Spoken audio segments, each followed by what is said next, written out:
जी महाराज, आचार्य वृंद, यहाँ के अधिकारीगण, उपस्थित आर्य महानुभावों, मातृशक्ति। अभी जिस हमारे दर्शन योग धाम के उपलक्ष्य में आज यह कार्यक्रम संपन्न हो रहा है, उसी से संबंधित जो हमारा कार्यक्रम इससे पीछे संपन्न हुआ, प्रथम मैं उन सभी व्यक्तियों को धन्यवाद देता हूं। ऐसा मैंने पहले भी कहा था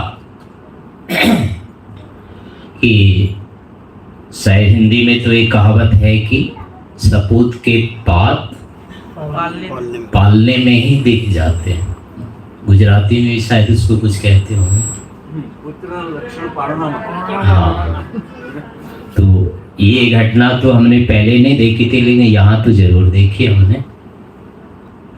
यानी पिछले जब हमारा ये कार्यक्रम हो रहा था तो आपको याद होगा मैंने कहा था कि मेरा कार्यक्रम तो संपन्न हो गया।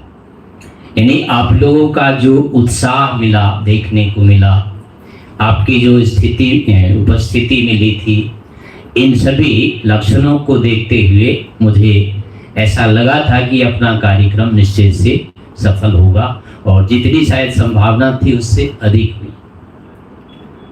जिस प्रकार का हमने सोचा था, जितना सोचा था, बहुत ही उत्तम ढंग से वो सफल हुआ। तो इसके लिए मैं आप सभी लोगों का हार्दिक धन्यवाद करता हूं, और हमें आपसे तो अब कहना नहीं है, स्वयं हम आशा करते हैं कि हमें आपका सहयोग ऐसे ही मिलेगा आगे, इसमें हमें कोई शंका नहीं है। दूसरी थोड़ी सी बात अब ये मैं कहना चाहूँगा कि हमारा ये जो कार्यक्रम है 2-4 दिनों का नहीं है। इसका संबंध किसी एक व्यक्ति विशेष से नहीं है, किसी व्यक्ति के एक जीवन विशेष से नहीं।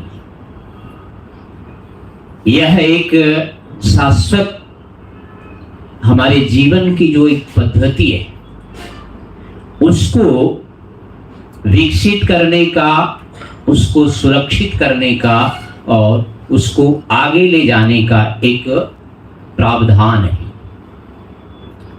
हम इस कार्य को अपने किसी व्यक्ति विशेष की इच्छा पूर्ति के लिए नहीं कर रहे हैं, हम किसी अपने सुख सुविधाओं के लिए नहीं कर रहे हैं, हम केवल आर्य समाज की दृष्टि से नहीं कर रहे हैं, हम केवल भारतवर्ष की दृष्टि, देश विशेष की दृष्टि से नहीं कर रहे हैं।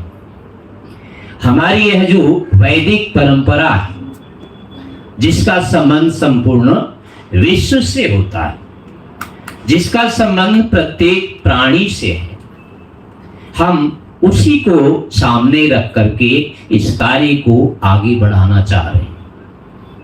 हमारी निरंतर यही मानसिकता होती है कि जो भी हमारा वैदिक आदर्श रहा है, जो भी हमारी वैदिक संस्कृति रही है, हम आज दुर्भाग्यवशात उससे धीरे धीरे दूर हो रहे हैं। भविष्य में ऐसी स्थिति ना हो कि हमारे लिए एक ये स्मृति का विषय बन जाए। हम यही चाहेंगे कि जिस प्रकार से आज तक के हमारे पूर्वजों ने इस परंपरा को सुरक्षित रखा, इस परंपरा को आगे बढ़ाया है, तो कहीं उनकी ओर से हमारे ऊपर ऐसा कोई अभिशाप ना बने, हम ऐसे कुपूत ना बन जाए कि हमें अपने ही पूर्वजों के विस्मृति का, उनके धरोहर के नाश का हमें अभिशाप मिले। हमारे अंदर आज वो उत्साह होने चाहिए, हमारे अंदर आज वो त्याग होना चाहिए, आज हमारे अंदर वो आत्मबल रहना चाहिए कि जिस आदर्श को, परंपरा को, संस्कृति को हमारे पूर्वजों ने सब कुछ बलिदान करके आज हमारे तक उसके पहुंचाया है, तो हम भी आगे वालों के लिए इसी प्रकार उसको सुरक्षित रखते हुए आगे बढ़ाने का पूरा प्रयास करें।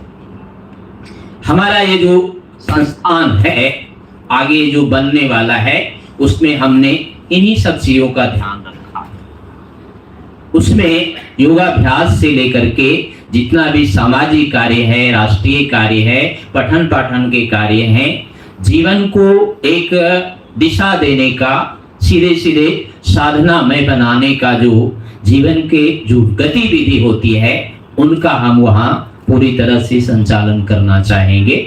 अध्ययन के साथ साथ हमारा जीवन ईश्वर अभिमुखी बने, हमारे अंदर नास्तिकता जो आती जा रही है उसका उन्मूलन होवे और आस्तिकता हमारे अंदर कई गुणे यानी कई मात्रा में उसकी हमारे अंदर उत्पत्ति होवे। इस दृष्टि से हम सारे कार्य वहां करना चाहेंगे। हमारे आज जो निराशा होती है, चाहे हम आर्य समाज को देख लेते हैं, चाहे किसी आर्य व्यक्ति को देखते हैं, तो उनको ये आशा नहीं लग रही है कि कल को हमारा भविष्य सुरक्षित।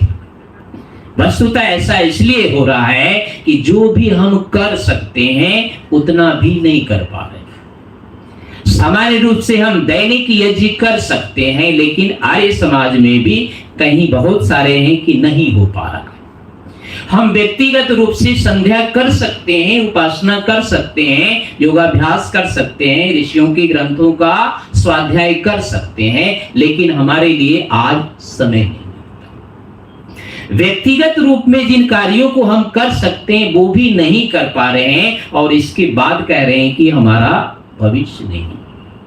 यानी जो हमारे हाथ में है, जो हमारे व्यक्तिगत कार्य हैं, उसको हम नहीं निभा रहे हैं और दूसरे से आशा लगा रहे हैं, दूसरे में देखना चाहते हैं कि वहां नहीं है और उससे हम निराश हो रहे हैं। तो ऐसी स्थिति नहीं होनी चाहिए। जितनी सामर्थ्य हमारे पास है, जितना हम कर सकते हैं, संध्या कर सकते हैं, उपासना कर सकते हैं, स्वाध्याय कर सकते हैं, दैनिक यज्ञ कर सकते हैं, अतिथियों के साथ हम सत्संग कर सकते हैं। अगर इन कार्यों को आज भी हम निरंतर करते रहेंगे तो निश्चय से हमें ये दुर्भाग्य नहीं देखना पड़ेगा। लेकिन इसमें अगर हम प्रमाद करते हैं, इस ओर हमारा ध्यान नहीं रहता है, तो जिस प्रकार का ये हमारा अरण्य रोदन एक प्रकार से बढ़ता जाए। कहने सुनने की बहुत सारी बातें होती है, लेकिन हमें निरंतर इन्हीं बातों को देखते रहना है। ईश्वर के साथ हमारा संबंध घट रहा है या बढ़ रहा है। जो भी हम धंधा कर रहे हैं, व्यापार कर रहे हैं, कोई भी कार्य कर रहे हैं, तो उससे क्या हो रहा है? हमारा जीवन ईश्वर की ओर जा रहा है अथवा उससे हटता जा रहा है।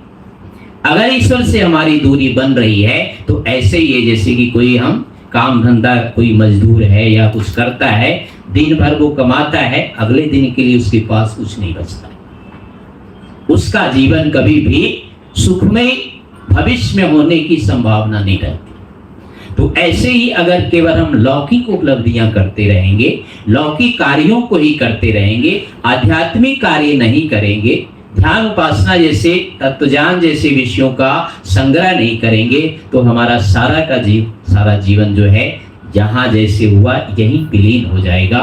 भविष्य के लिए हमारे पास कुछ नहीं बचेगा। तो इस प्रकार से हम इन्हीं बातों को ध्यान में रखते हुए वहां हम इन सारी योजनाओं को क्रियान्वित करने के लिए प्रयास कर रहे हैं। तो आप सभी लोगों से हमारी प्रार्थना है, निवेदन है, इन भावों को समझते हुए जितना अधिक से अधिक आप लोगों ने अभी तक योगदान दिया है, भविष्य में अपने अपने स्तर पर इसको आगे बढ़ाने का प्रयास करते रहेंगे। अंत में मैं आप सभी लोगों का धन्यवाद करता हूँ। इस कार्य को हम लोग आगे बढ़ाते जा रहे हैं, तो ऐसे ही आगे बढ़ाते हैं।